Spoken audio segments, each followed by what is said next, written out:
Este é precisamente o risco ao qual o homem moderno está exposto. Ele pode acordar um dia e perceber que perdeu metade de sua vida. Os psicofármacos se tornaram uma das formas mais comuns de tratamento para transtornos de ansiedade e depressão. No entanto, esses medicamentos não são muito eficazes em curar as pessoas e muitas vezes se tornam apenas muletas para os conflitos psicológicos ao longo da vida. Felizmente, existem formas alternativas de tratar a ansiedade e a depressão. Neste vídeo, recorreremos a Carl Jung, um dos maiores psiquiatras da história, para obter conselhos psicológicos. A sociedade ainda se agarra firmemente à noção de que os transtornos de ansiedade têm origem em alterações dentro do cérebro. Infelizmente, muitos médicos comuns ainda apoiam esse evangelho em detrimento de seus pacientes. Eles são produzidos em multidões pela nossa época. A maioria desses pacientes foi convencida pelo dogma médico de que sua doença é de natureza física, quando acreditava-se que a maioria dos casos de ansiedade e depressão não são resultado de um cérebro defeituoso, mas de um modo de vida defeituoso.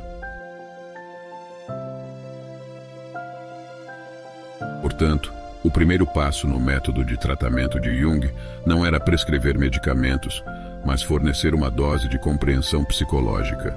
Compreensão sobre o que esperar da vida e compreensão do que é necessário mudar em relação ao exposto acima. Jung apontou que muitas pessoas acreditam que a vida deveria ser fácil, que o sofrimento deveria ser minimizado e que as dificuldades devem ser evitadas. No entanto, Jung foi franco com seus pacientes, dizendo-lhes que a vida não é fácil, que conforto e paz não são nosso estado natural. Como ele escreveu, em última análise, é altamente improvável que exista alguma terapia que se livre de todas as dificuldades. O ser humano precisa de dificuldades, elas são necessárias para a saúde. Aceitar que as dificuldades são inevitáveis e que nada valioso é alcançado facilmente nos coloca em terreno firme da realidade, a partir do qual podemos mudar, porque quando aceitamos que a vida é difícil, também percebemos que só através de um caráter fortalecido temos alguma chance de viver uma vida boa.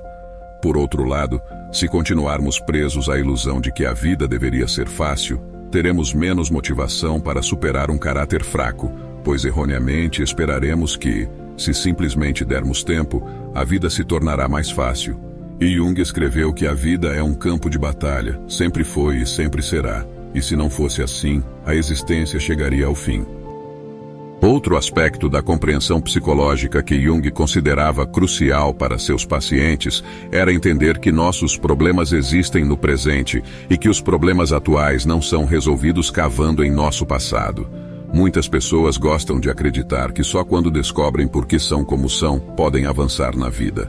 Mas Jung acreditava que um foco excessivo no passado era simplesmente uma tática de evasão usada para evitar a difícil tarefa de enfrentar o que precisa ser feito agora.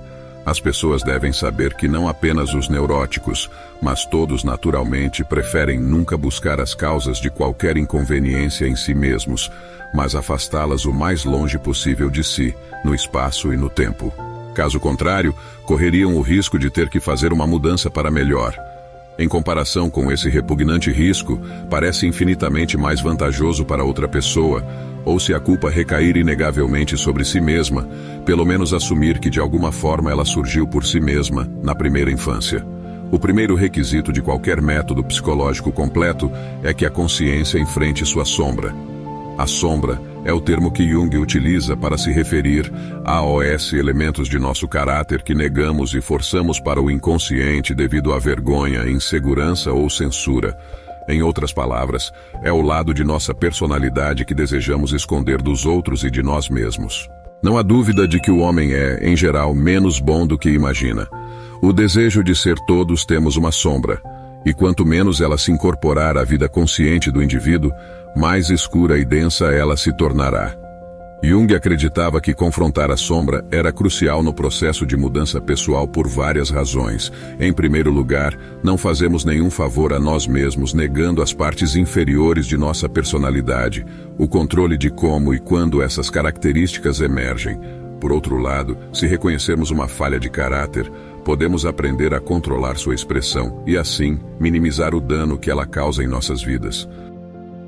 Como Jung explica, qualquer coisa consciente pode ser corrigida, mas qualquer coisa que escape ao inconsciente está além do alcance da correção, e com seu crescimento não perturbado, está sujeita a uma degeneração crescente. Felizmente, a natureza garante que os conteúdos inconscientes rompam na consciência mais cedo ou mais tarde e criarão a confusão necessária. No entanto, a sombra não é composta apenas de possibilidades. Alguns elementos dela são forças que reprimimos em nossa juventude porque nossos companheiros, membros da família ou a sociedade em geral nos deram a falsa impressão de que essas características seriam indesejáveis. Mas algumas pessoas, por exemplo, reprimem a capacidade de expressar a raiva ou a habilidade de se defender. Outro benefício de trazer a sombra à luz da consciência é que ganhamos acesso a traços de caráter que promovem a vida. Ou como Jung escreve, a sombra é simplesmente algo inferior, primitivo, mal adaptado e desajeitado. Não totalmente mal, ela contém até mesmo qualidades que, de alguma forma, vitalizariam e embelezariam a existência humana. Mas a convenção é tomar consciência da sombra, observar as fraquezas, defeitos e inseguranças das pessoas próximas a nós, pois não apenas reprimimos traços de caráter semelhantes, mas também tendemos a projetar elementos de nossa sombra em outras pessoas, se prestarmos atenção. Além de observar os outros, outra forma de trazer a sombra à luz da consciência é refletir sobre os motivos de nossas ações, especialmente as ações das quais nos envergonhamos, e estar abertos à autocrítica quando necessário. Pois, como Jung aponta, muitas vezes a única coisa que nos impede de ver nossa sombra é a capacidade de sermos honestos conosco mesmos. Junto com o aumento da consciência da sombra, outro aspecto fundamental do método de tratamento de Jung era ajudar seus pacientes a encontrar um sentido para nossas vidas. Jung acreditava que quando alguém está preso em uma profunda depressão ou consumido por um transtorno de ansiedade, encontrar um papel como atores no drama divino da vida é essencial. Para entender o que foi dito com isso, podemos recorrer a um encontro que Jung teve com o chefe de uma tribo dos Pueblos na primeira metade do século XX. Jung estava discutindo com esse homem as tradições de sua tribo quando o chefe fez o seguinte comentário: "Sim, somos uma tribo pequena e esses americanos querem interferir em nossa religião. Eles não deveriam fazer isso, porque somos filhos do Pai Sol." Ele apontou para o sol e continuou: "Esse é o nosso Pai. Devemos ajudá-lo diariamente a se levar acima do horizonte, e não fazemos isso apenas por nós mesmos. Fazemos isso pela América, fazemos isso pelo mundo todo."